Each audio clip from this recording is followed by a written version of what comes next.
News Live at noon. Good afternoon, I'm Roger Dwarica. Republic Bank has stepped in to help finance the government's budget by issuing a $2 billion fixed-rate bond. The banking institution made the announcement this morning, saying it is the single largest fully underwritten commitment for them. RBL is also the sole arranger for the bond, which has a 14-year term and a rate of 4.5% a year. Republic also said it wasn't the first time it had assisted the government through bond flotations, which is a macroeconomic device used to ease tight financing, spread risk and disperse the debt burden.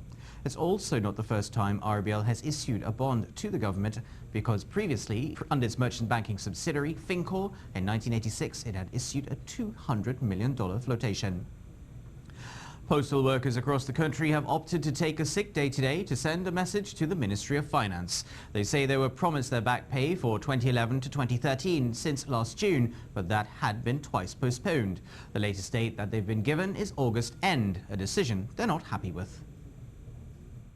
It's certainly clear where the workers are concerned. We understand the economic challenges and we have been very much reasonable. We have held out from taking any sort of action, giving the government and by extension City Post all the necessary time available to them to put their house in order to ensure that the workers would have been paid. And in fact, it's based on the promises and the commitment given by the minister. Mr. Forbes was unable to say how long the action will continue. He's warning mail delivery will be affected since the 1,000-strong unionized workers felt they had no other choice but to take action. Certainly it would, because the workers is dissatisfied and they decided that they have become very much sick with this situation. What the workers are currently saying is that they are not satisfied with the responses from the government and by extension City Post, who the union negotiates with. A joint helicopter exercise will be carried out today over the Gulf of Paria after the Environmental Management Authority confirmed the existence of a sheen, possibly from an undersea oil pipeline leak. The EMA said around 3 p.m. on Wednesday it was told of a slick within the Brighton Marine B block operated by Trinity Exploration. In a statement, the body said it had notified the Air Guard, Coast Guard, ODPM and the Energy Ministry as they carry out investigations from air and sea. However, the EMA didn't link the discovery to the dead fish that had surfaced along the Mosquito Creek and Otaheite shorelines in South Trinidad last week. Atlantic LNG is weathering global energy volatility with projections over the short period looking positive. That's the word from the Chief Operating Officer, who spoke exclusively to GMTT this morning, giving an insight into TNT's energy mainstay. And the next thing we have is flexible markets, so we can send our LNG wherever we can get the best prices. So in the long term, we think it's really positive. You know, supply and demand will come into equilibrium. In the short term, we struggle with the gas supply shortfall, but we work towards keeping the plant safe, reliable, efficient, and making sure we optimize value for Trinidad and Tobago by sending the LNG to the right markets. Recently, Atlantic LNG had been dealing with the gas supply shortfall, but Mrs. Chow told us they expect that to be rectified soon, with both the BP Juniper platform coming on stream in 2017 and the possibility of the Venezuela cross-border gas pipeline out of Dragonfield, 8 miles off Trinidad's coast. We don't expect it to go away till 2017 when Juniper, which is the BP field, comes on. So we will have a gas supply shortfall in the short term. In the long term, it looks positive. And you know about Venezuela and the cross-border. So, you know, what we have read in the newspapers, the same as you, that there is a memorandum of understanding between Trinidad and the Venezuelan government, and we think it's extremely positive. We are ready to take the gas whenever they're ready to send it. The former Minister of the People is calling on the current minister to prove an audit was carried out before 13,000 food card recipients are removed from the ministry's list. Christine Nawala Hussain said contrary to reports, many people didn't receive information that their card had been stopped. According to the former minister, many of the people have visited her office expressing concern over the reports. Mrs. Hussain also wants Minister Cherry-Ann Critchlow-Cockburn to provide copies of the 27,000 plus letters allegedly sent out by the ministry. 4 police officers have received minor injuries following an accident during a high-speed chase in Princestown, which occurred around 11 p.m. last night. According to reports, the CID were pursuing a white B-15, which it believes to be linked to a series of robberies in the area. During the chase, the police car overturned at Manahambri Road. Whilst the officers were taken to the San Fernando General Hospital for treatment, the B-15 was intercepted in St. Madeleine and the 4 occupants were arrested. Now, a Trinidadian-born Crystal Serrano is set to take on an active role in U.S. politics and follow in the footsteps of Democratic presidential candidate Hillary Clinton. Well, almost. Mrs. Serrano is campaigning to be a New York senator for the Democratic Party. In an exclusive interview with GMTT, she said her main focus will be on job creation and healthcare.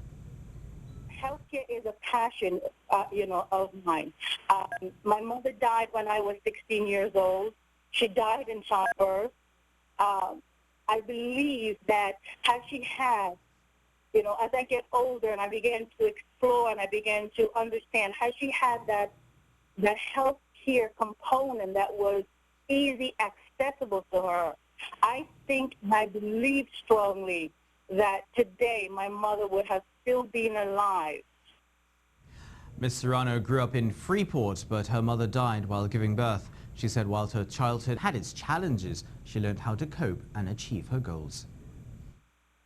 We did not have, the grand house or the grand estate. We did not have, food on the table 4 or 5 times a day, but we had a 3-square meal. That journey for you, looking to see where the next meal is coming from, that journey to where you're growing up and you understand that, you don't know where it's going to head, but you're going to take that step forward. You're watching the C News Live report at noon. Let's have a look at what's taking place in our region now. With over 50 physical site locations in 17 speaking Caribbean countries, the University of the West Indies is well represented throughout the region. Now, UWI is set to expand globally. According to Pro-Vice Chancellor and Principal of the UWI Open Campus, Dr. Luz Longsworth, the university plans to take its operations into Latin America and Asia. The University of the West Indies states that it aims to help unlock the potential of economic and cultural growth in the region, allowing for improved regional autonomy. Expressing serious concern over the proposed penal code amendment that would criminalize abortions, United Nations human rights experts on Wednesday urged the Dominican Republic's president and legislators to protect women's rights to sexual and reproductive health in the Caribbean country. The code partially decriminalized the access to abortion services under 3 circumstances, including when the life of a pregnant woman or girl was at risk, when the fetus could not survive outside the womb, and when the pregnancy resulted from rape or incest. Latin American and Caribbean countries will show a minus 0.8% contraction in their growth rate in 2016, making a steeper decline than 2015. The United Nations Regional Organization presented its Economic Survey of Latin America and the Caribbean 2016, in which it stresses the urgent need to mobilize investment, both private and public, to promote the region's economic recovery and meet the challenges imposed by the 2030 Agenda for Sustainable Development. In Barbados, packaged, bottled and canned foods could soon carry health warnings on the amount of sugar, salt and trans fat contained in these products. Barbados and Jamaica undertook at a recent conference to develop food and nutrition labeling systems that are easy to understand and can serve as benchmarks for the region. Your regional wrap there. So, what's going on in the world of sport this lunchtime? Our very own Rishi Harinanan is joining us to tell us, and CPL is in Florida.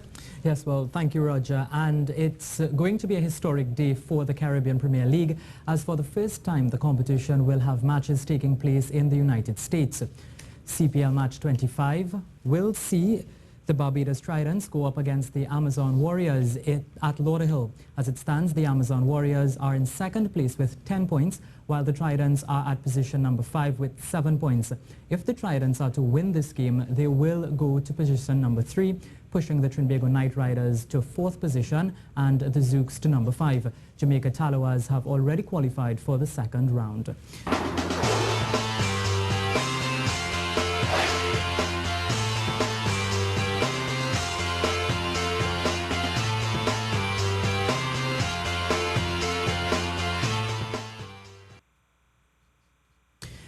And now we go live to our C Sport reporter, Nasira Mohammed, who is live at the Broward Stadium in Florida. Nasira, what's the atmosphere like?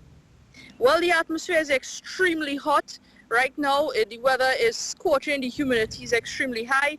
Other than that, anticipations and excitement is extremely high as well. As you can see off in the distance there's a training session that's happening with the United States cricket team, hosted by the Director of Cricket of CPL, Tom Moody, and other spectators who are joining in to see. The ground staff are preparing the grounds here, and there's, a buzz of activity around at the ground here to get the finishing touches in time for the 7 p.m. start tonight. But Rishi, it's all about excitement. First time CPL is here at the Fort Lauderdale at the Central Broward Regional Stadium. So excitement tonight. All right, well, thank you very much, Nasira Mohammed, reporting live from Lauderdale in Florida. To some other news now, and a number of laws will come into force for the first time in the Premier League when the season kicks off on August 13th. The International Football Association Board announced more than 95 alterations to the laws of the game last season after 18 months of consultation, with many of the changes trialled at Euro 2016. Some include the kickoff. The ball no longer has to go forward at the kickoff, and the previous law stated that the ball had to go into the opposition's net at the restart, but it has been changed now to allow it to move in any direction as long as it clearly moves. This change has paved the way for one-man kickoffs as was seen at Euro 2016. Also, referees will be able to give a player a red card before the match kicks off. This allows officials to punish red card offences in the warm-ups or as the two teams are making the lineup in the tunnel. The new law states that players may be sent off at any time between the pre-match inception and when the referee leaves the field at the end of the game. And now he's 80 not out. That's the birthday score for Barbados-born West Indies cricketing great Sir Garfield Sobers. His achievements are numerous, including the 6 consecutive sixes, hit off and over from the unfortunate Malcolm Nash, a superb innings of 254 for the rest of the world against Australia in 1971. Sobers was knighted for his services to cricket in 1975.